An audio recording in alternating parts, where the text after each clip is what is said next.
Bom dia para todos. Tudo bem com vocês?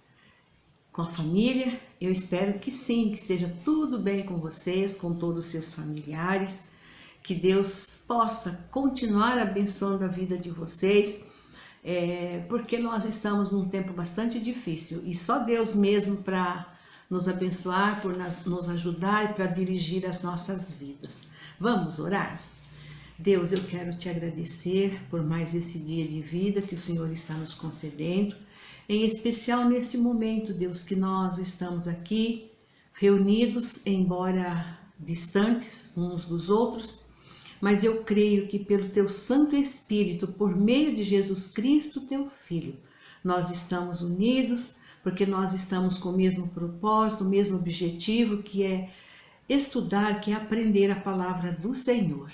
Peço que o Senhor continue abençoando a vida de cada pessoa que estará ouvindo, seus familiares, que o Senhor preserve do mal, de todo e qualquer problema, acidente, ainda que eles venham passar por lutas, por tribulações, que nós, ó Deus, possamos crer que o Senhor está conosco, porque é uma promessa de Jesus, que Ele estaria conosco todos os dias da nossa vida.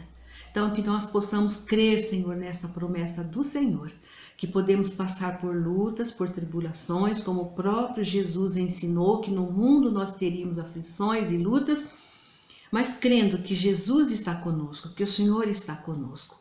Muito obrigado pela vida de cada irmão, de cada irmã que estará nos ouvindo, e que o Senhor esteja também com a minha vida, para que aquilo que eu falar, aquilo que nós compartilharmos aqui, seja para honrar o teu nome, para te glorificar, e também para fortalecer as nossas vidas enquanto aqui sobre a face da terra.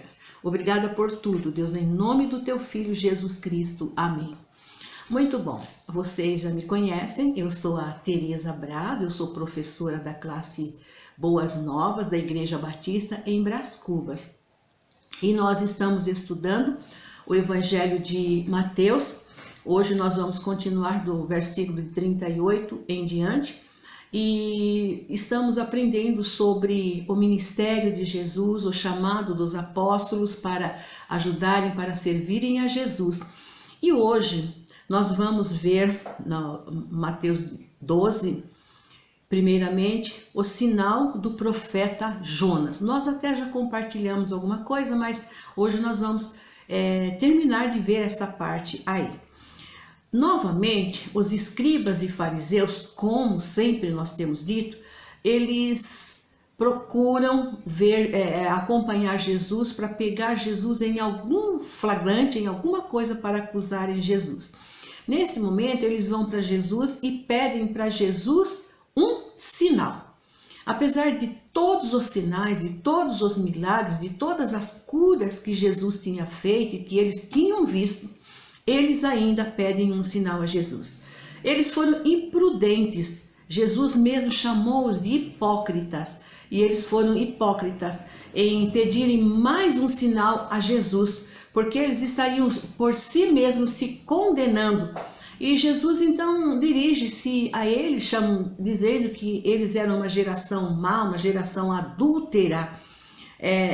Adúltera espiritualmente, porque eles adulteraram a palavra de Deus, eles adulteravam aquilo que Jesus estava pregando. Eles foram infiéis a Deus e ao próprio Messias que estava ali presente entre eles. Eles não criam no Messias, como nós estamos falando. Então, Jesus se refere em primeiro lugar ao sinal do profeta Jonas, que esteve 3 dias e 3 noites no ventre do grande peixe, e ele não foi digerido pelo peixe, ou seja, o seu corpo não foi transformado em substância digestível. E esse é o grande milagre do profeta Jonas. Não foi por ele ser engolido pelo peixe, mas porque ele continuou vivo, intacto, em perfeito estado físico no estômago do peixe. Jonas, ali no estômago do peixe, ele orou, dando graças a Deus em contrição, procurando uma reconsagração da sua vida. O milagre não foi por ele ser engolido inteiro pelo peixe, mas por ele estar em perfeito estado, com a sua saúde física perfeita. Essa história de Jonas prefigura a morte e a ressurreição do Messias. Ele foi crucificado na sexta-feira à tarde, nós sabemos, e no domingo pela manhã ele ressurgiu. Então, na verdade, dentro do nosso tempo, ele não ficou, vamos dizer assim, 3 dias e 3 noites. De sexta para domingo não daria 3 dias e 3 noites ali no túmulo ou sendo assim julgado.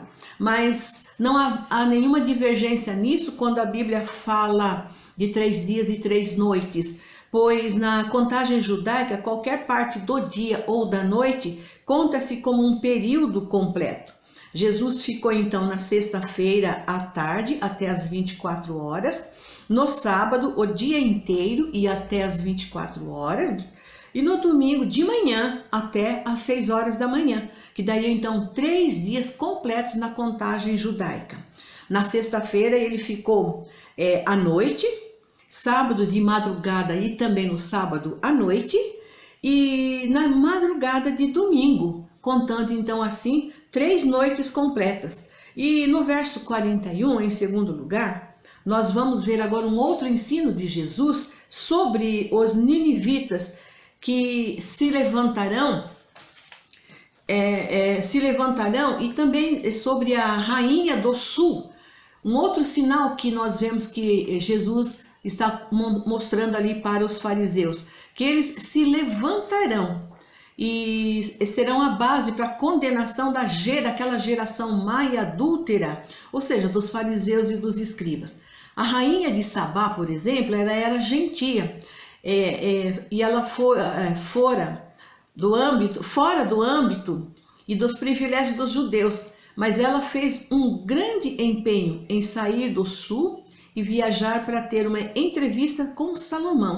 Ela empreendeu então recursos financeiros, o seu tempo, o seu esforço, a dedicação, mas ela realizou um objetivo e fez de tudo que ela gostaria para então ter esse encontro com Salomão, para conhecer a história e o poder, a grandeza de Salomão, em especial as coisas referentes ao nome do Senhor que Salomão fazia, os grandes acontecimentos da vida de Salomão. Vocês podem confirmar isso lá em 1 Reis, no capítulo 10.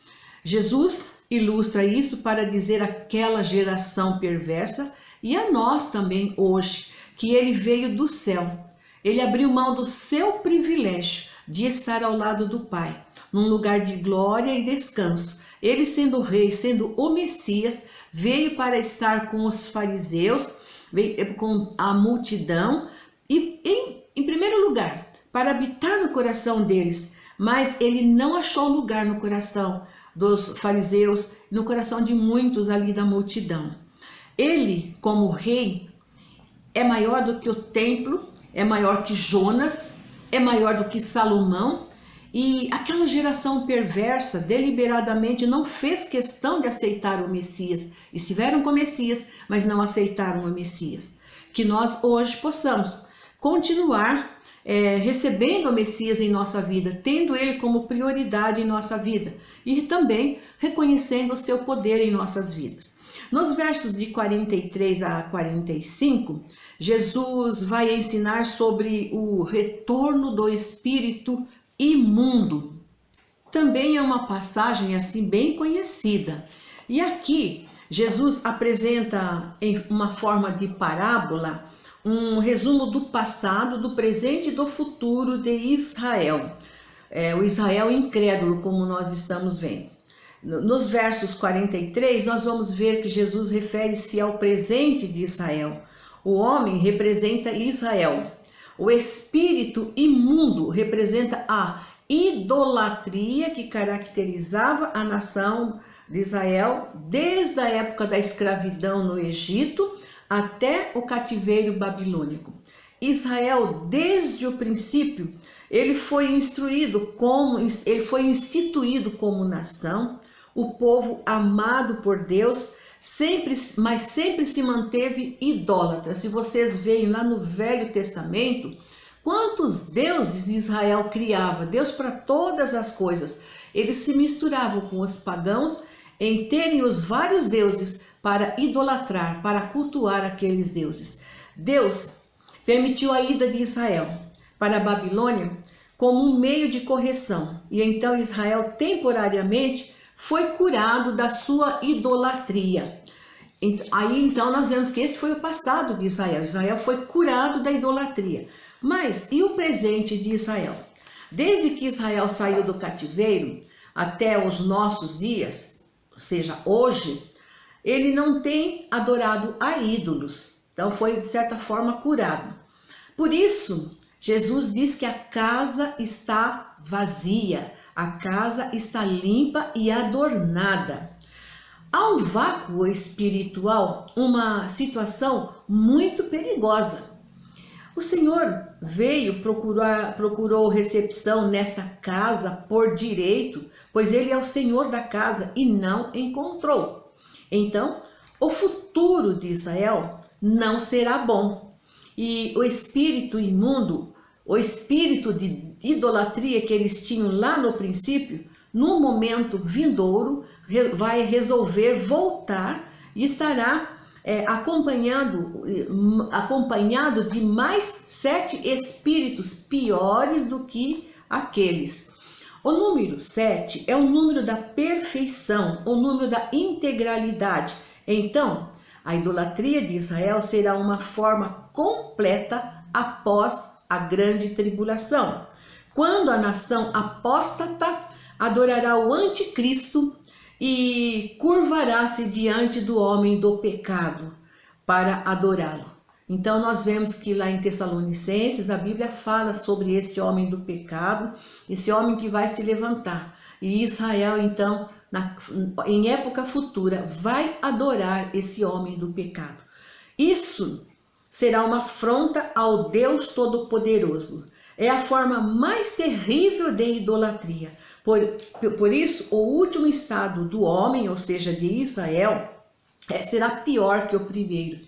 Se os sofrimentos da escravidão no Egito, no cativeiro da Babilônia, foram terríveis, muito pior serão os sofrimentos da grande tribulação. O Israel incrédulo, o Israel apóstata e a idolatria será totalmente destruído com o advento de Jesus, com a segunda vinda de Jesus Cristo. Bem, agora nós vamos ver nos versículos 46 a 50 sobre a família de Jesus. Quero lembrar que nós estamos vendo esses assuntos paralelos com os outros evangelhos. Ou seja, em Marcos 3, de 31 a 35, nós vamos encontrar sobre a família de Jesus. Em Lucas 8, de 19 a 21, também nós vamos encontrar sobre a família de Jesus. Até aqui, vimos que Jesus limitou o seu ministério e os seus ensinos às ovelhas perdidas da casa de Israel, como nós estudamos no capítulo 10.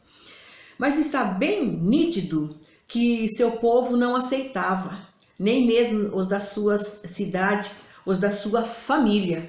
Se vocês quiserem pesquisar depois em João 7,5, está escrito que nem mesmo seus irmãos criam nele.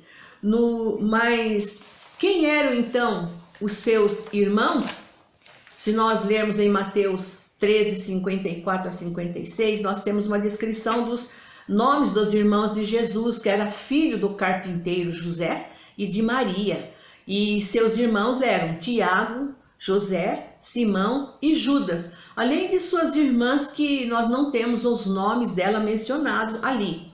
Possivelmente a família humana de Jesus continuou morando em Nazaré, mas como falamos, Jesus em Nazaré ele não foi bem sucedido, não por falta de seu poder, mas devido à incredulidade da sua própria família, do seu próprio povo em geral. Ele foi rejeitado em Nazaré. Nós já vimos, já estudamos, e então ali ele não pôde fazer muito milagre por causa da incredulidade do seu povo.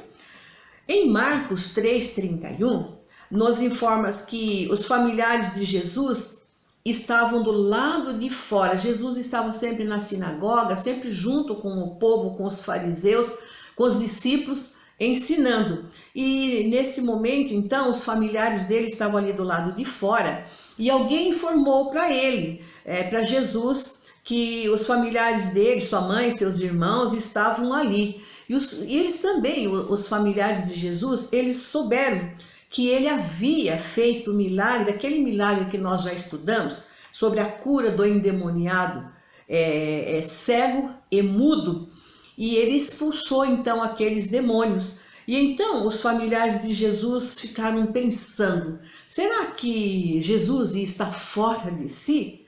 Será que ele está ficando louco? Será que Jesus está doido?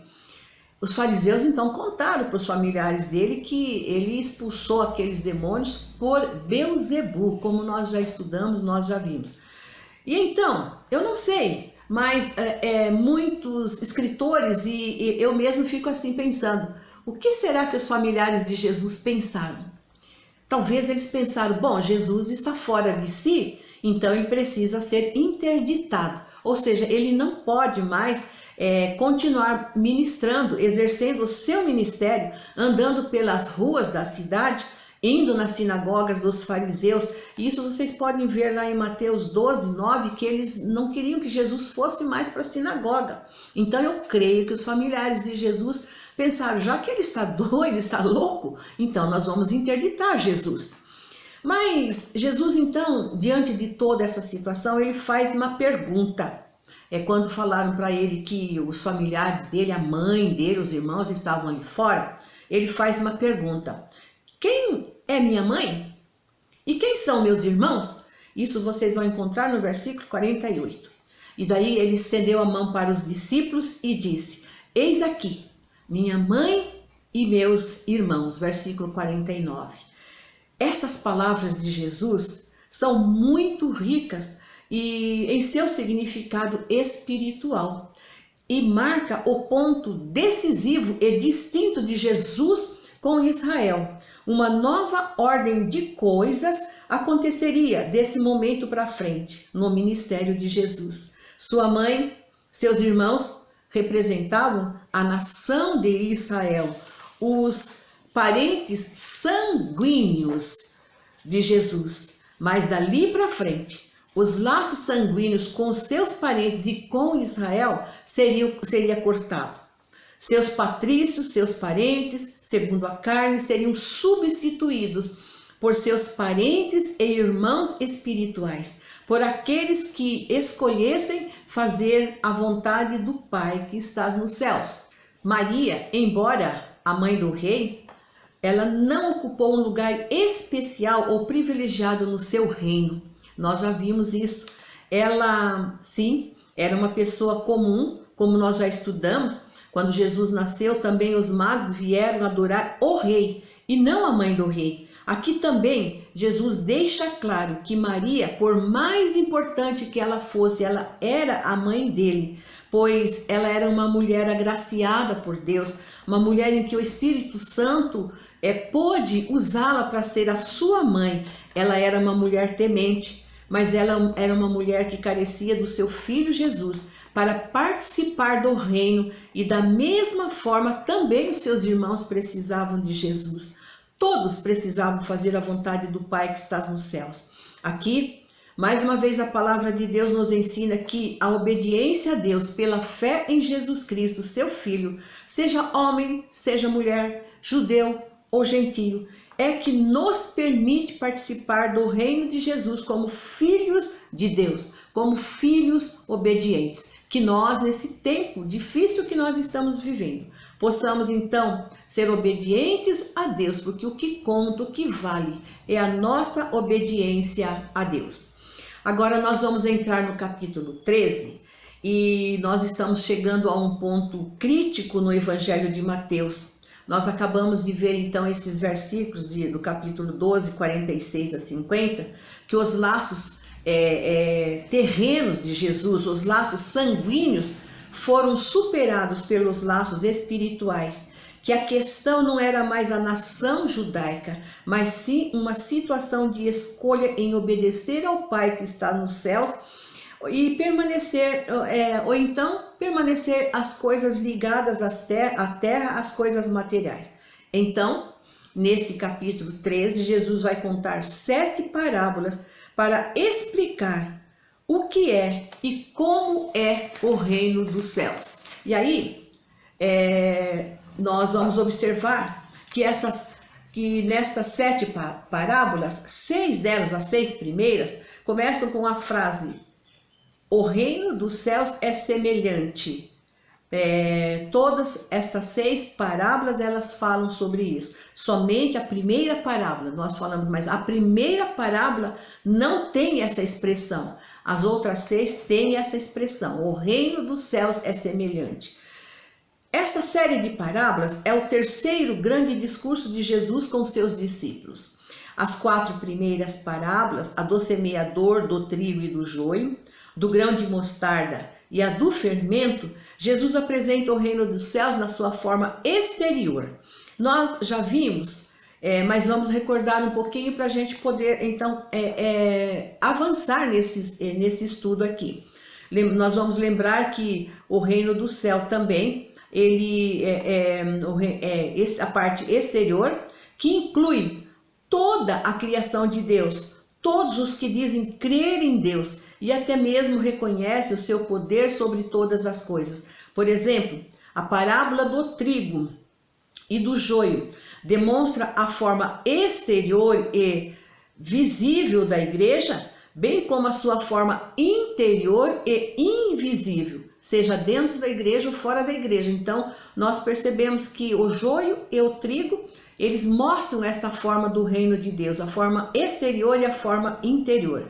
E na igreja, sempre, na igreja local, sempre haverá trigo e joio, que crescerão juntos até a ceifa. E ninguém pode arrancar, só o Filho do Homem, na ocasião da ceifa. Porque nós não conhecemos de fato aquele que é o trigo e aquele que é o joio. As 3 últimas parábolas do tesouro, da pérola e da rede, Jesus ensina que o estabelecimento do reino é segundo a justiça, retidão e o poder de Deus. É o aspecto do reino interno e visível no coração do homem, visto por Deus e não pelo mundo. É a base da fé em Jesus Cristo, pela conversão, que há uma mudança na vida real e na vida interior. Nós já estudamos também sobre as 5 fases do reino, mas nós vamos recordar para a gente poder continuar. A primeira fase no reino está lá no Antigo Testamento, quando o reino foi profetizado. Nós vemos que no Antigo Testamento nós temos muitas profecias e esse reino de Jesus foi profetizado ali. Daniel, por exemplo, quando nós estudamos Daniel, ele fala muito sobre esse reino que seria eterno, que seria vindouro. Então essa é a primeira fase do reino lá no Velho Testamento. A segunda fase do reino estava perto, presente ali, na pessoa do Messias. Até o capítulo 12 nós vimos isso. A terceira fase é a fase de transição para continuar o reino, que nós acabamos de ver agora, Jesus sendo rejeitado pelos seus familiares e pelos fariseus e pela multidão, de certa forma. Essa terceira fase, nessa terceira fase de transição que nós estamos vivendo nesse momento, que nós estamos vendo também nesse capítulo 13.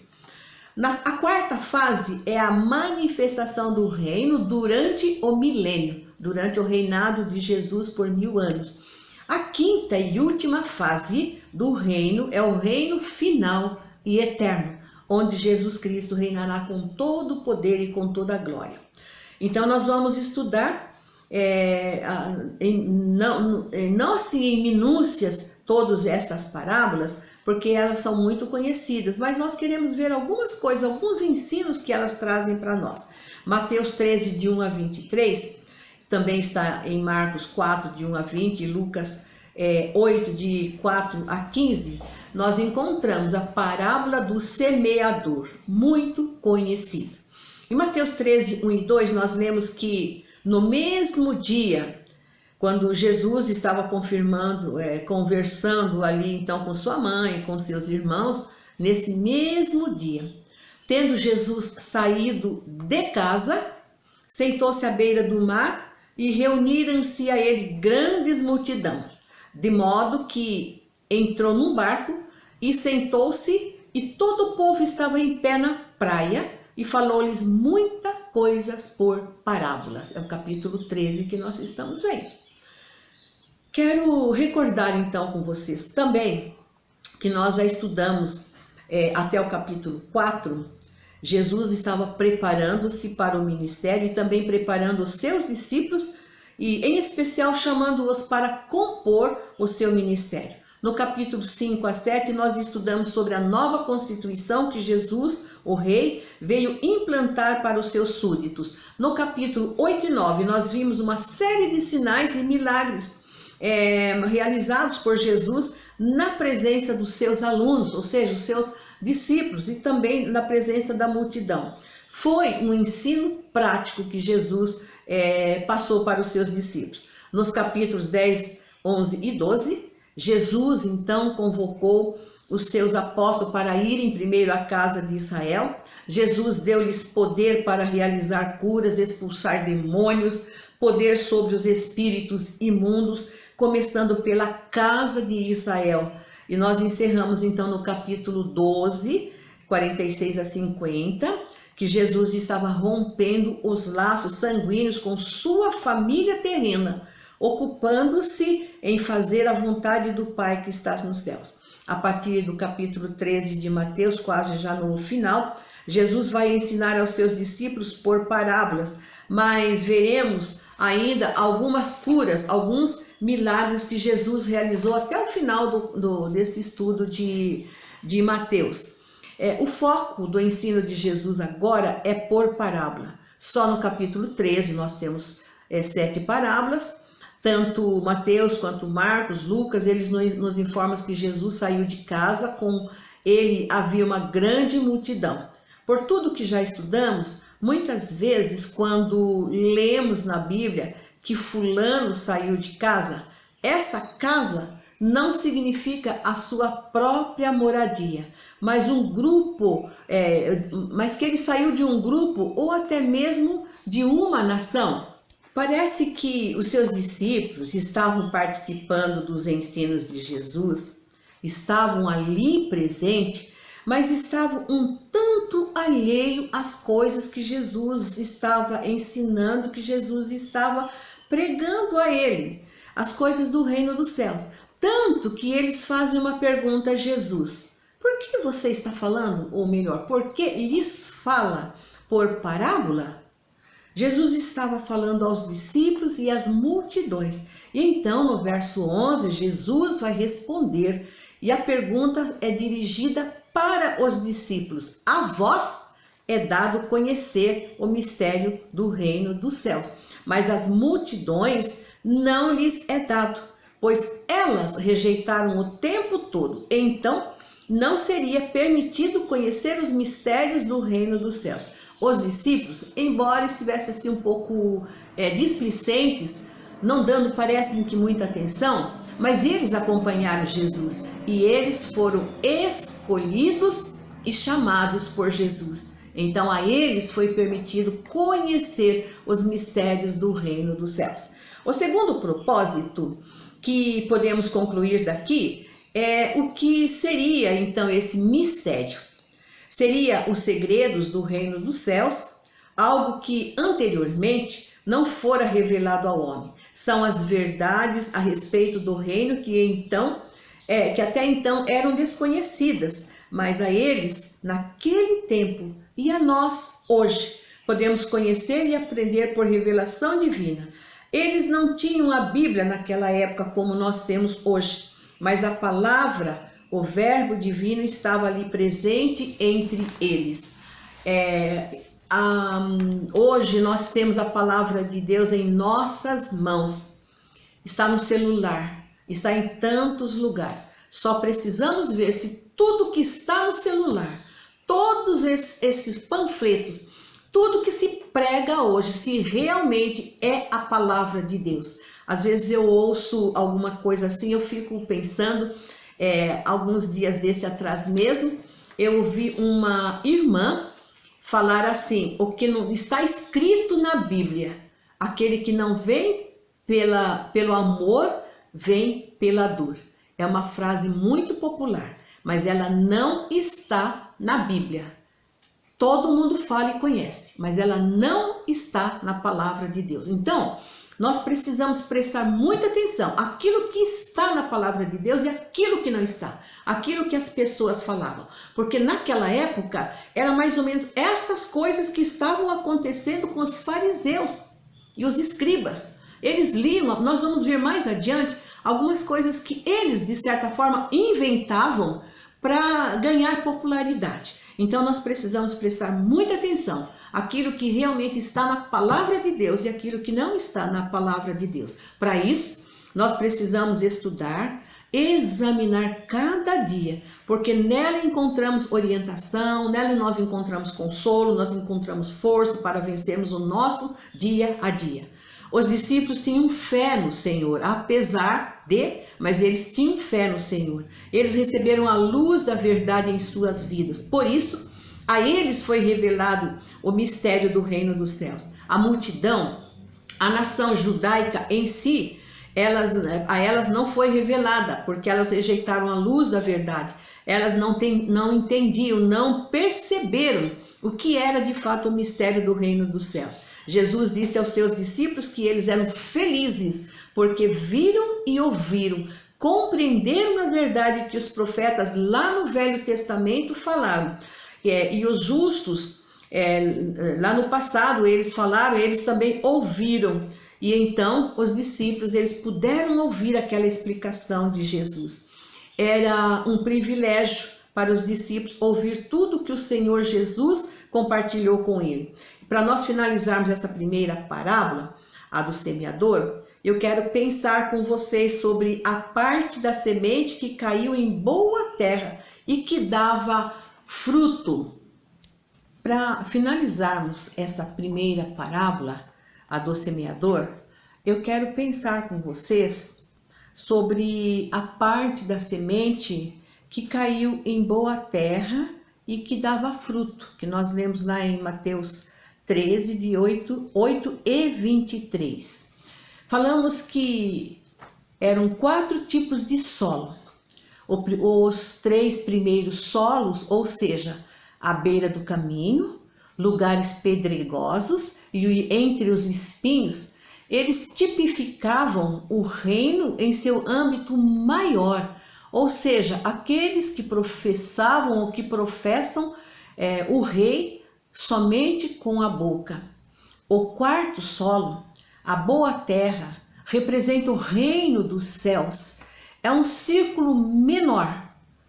Os que verdadeiramente são cristãos, aqueles que creem em Jesus. Nós vemos hoje que todo mundo crê em Deus, mas realmente aqueles que são cristãos é um círculo bem menor do que o mundo, o círculo do mundo todo. A semente que caiu então em boa terra, ela germinou, ela cresceu e deu fruto. Embora a quantidade de fruto não fosse a mesma, acredito que a quantidade e a qualidade não eram a mesma. Geralmente, quando a Bíblia ela menciona a palavra fruto, em especial no Novo Testamento, ela se refere ao fruto do Espírito Santo. Assim, normalmente nós pensamos que esse fruto que se refere aqui em Mateus são as almas que foram ganhas para Jesus, que foram salvas para Jesus. Mas não é isso que nós aprendemos aqui. Lembrem-se que Jesus estava falando com seus discípulos, com a multidão também, mas em especial com seus discípulos, a vós é dado conhecer o mistério do reino dos céus. E então, o fruto aqui, na verdade, ele se refere ao caráter cristão e não a vidas transformadas ou salvas por Jesus. É a manifestação do poder de Jesus na vida do cristão, na vida dos seus servos, para produzirem o fruto do Espírito Santo, que é amor, fé, a paz, a alegria, a longanimidade, a benignidade, a bondade, a mansidão e o domínio próprio. Então, esses frutos devem ser produzidos em nossa vida todo dia, todo momento, toda hora, porque nós somos participantes do reino celestial, do reino de Jesus Cristo. Os frutos do Espírito vocês podem encontrar em Gálatas 5, 22 e 23. Que nós possamos, então, produzir esses frutos como participantes do reino dos céus. Nós vamos parar aqui, no próximo domingo nós continuamos. Que Deus abençoe a todos e um bom domingo para vocês.